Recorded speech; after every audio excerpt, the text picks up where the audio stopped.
حضرت سلیمان علیہ السلام کے والد حضرت داؤد علیہ السلام کا تخت اس وقت کہاں ہے؟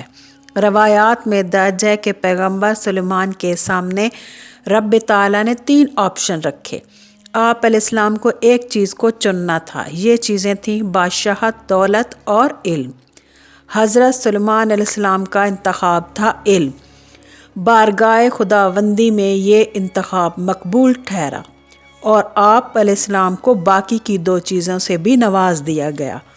آپ واحد پیغمبر تھے جن کے تابع انسان، حیوان، نباتات اور جنات تھے، حتیٰ کہ ہوا بھی آپ کے حکم کے تابع تھی۔ حضرت سلیمان علیہ السلام کے پاس 2 تخت تھے۔ ایک وہ عظیم الشان تخت جو ہوا کے دوش پر پرواز کرتا تھا، اور دوسرا تخت ان کے والد کا، جسے تخت داؤد بھی کہتے ہیں اور تخت طاؤس بھی کہتے ہیں۔ وہ اس وقت کہاں ہے؟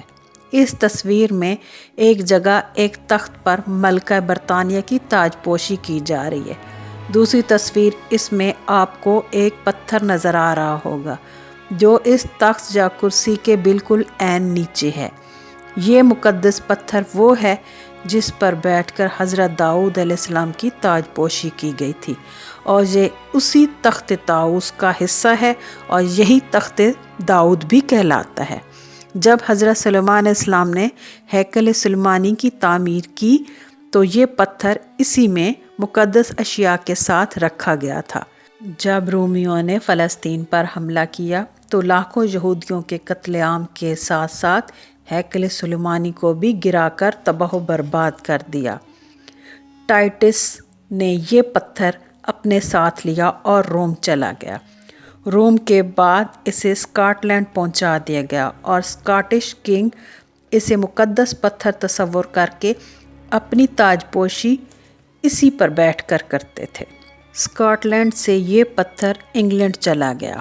انگلینڈ میں بھی یہ روایت قائم رہی، جب بھی بادشاہ کی تاج پوشی کی جاتی تو اسی مقدس پتھر کا استعمال کیا جاتا۔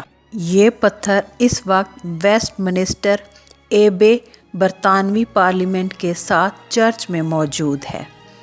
اس پتھر کی اگلی منزل کہاں ہے؟